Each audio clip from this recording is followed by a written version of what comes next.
সাবেক প্রেসিডেন্ট শাহাবুদ্দিন সাহেবের পদত্যাগের পরে মেজর হাফিজউদ্দিন স্পিকার এখন অ্যাক্টিং প্রেসিডেন্ট হিসাবে দায়িত্ব পালন করছেন। কিন্তু বিগ কোয়েশ্চেন হচ্ছে যে নেক্সট প্রেসিডেন্ট কে হবেন, পার্মানেন্টলি কে যাবেন বঙ্গভবনে।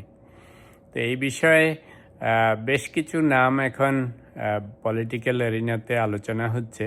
অবভিয়াসলি মির্জা ফখরুল ইসলাম, নজরুল ইসলাম খান, তারপরে ইভেন স্পিকার হাফিজউদ্দিন, নাকি কোনো চমক আসবে, কোনো এক্স সচিব অথবা রিটায়ার্ড জাজ অথবা অন্য কোনো পলিটিক্যাল ব্যক্তিত্ব।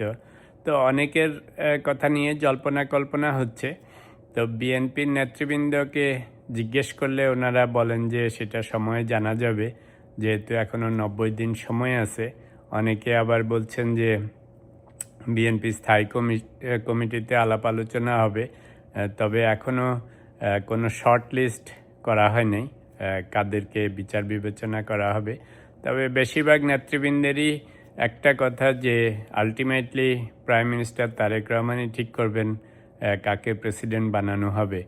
তবে এর মধ্যে আবার কিছু ডেভেলপমেন্ট শোনা যাচ্ছে। সেটা হচ্ছে যে আপনাদের মনে আছে জুলাই সনদে প্রেসিডেন্ট এবং প্রাইম মিনিস্টারের পাওয়ার শেয়ারিংয়ের কিছু প্রভিশনের কথা বলা হয়েছে। তো শোনা যাচ্ছে যে বিএনপি চাচ্ছে যে সংসদে যে 18th অ্যামেন্ডমেন্ট আনবে, তো সেই অ্যামেন্ডমেন্টের মধ্যে প্রেসিডেন্ট এবং প্রাইম মিনিস্টার পাওয়ার শেয়ারিংয়ের জুলাই সনদের আলোকে কিছু প্রভিশন ওনারা ইমপ্লিমেন্ট করবেন। তো যাতে ওনারা বলতে পারেন যে দেখেন জুলাই সনদের এই যে প্রেসিডেন্ট এবং প্রাইম মিনিস্টারের পাওয়ার শেয়ারিংয়ের ব্যাপারটাও আমরা ইমপ্লিমেন্ট করেছি। তো ইটস এ গুড আইডিয়া।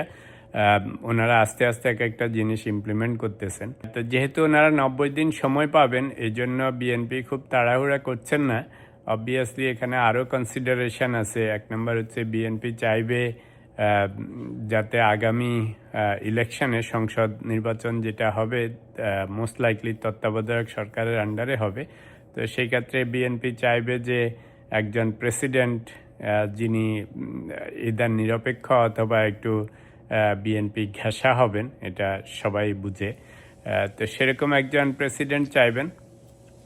তবে আমি বলবো যে যাকেই নিযুক্ত করেন যেন শাহাবুদ্দিন সাহেবের মতো বেশি সাবমিসিভ না হন।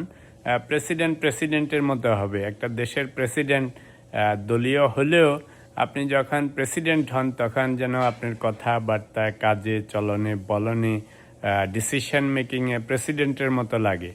কারণ যে সমস্ত মানুষ প্রেসিডেন্ট হয় এদের অনেক অ্যাচিভমেন্ট আছে সারা জীবনে, প্লাস এখন জীবনের শেষ প্রান্তে এসে এত বড় স্টেট হেড হলে, একটা কান্ট্রি হেড হচ্ছেন, প্রেসিডেন্ট হচ্ছেন, এখন আর এত সাবমিসিভ হওয়ার কিছু নাই। সেরকম একজন ব্যক্তিত্বকে বানাতে হবে যাতে লয়ালও থাকেন, আবার দেশের দশের সব কিছু সমুন্নত রাখেন, সংবিধানকে সমুন্নত রাখেন। সেরকম একজন প্রেসিডেন্ট চাই।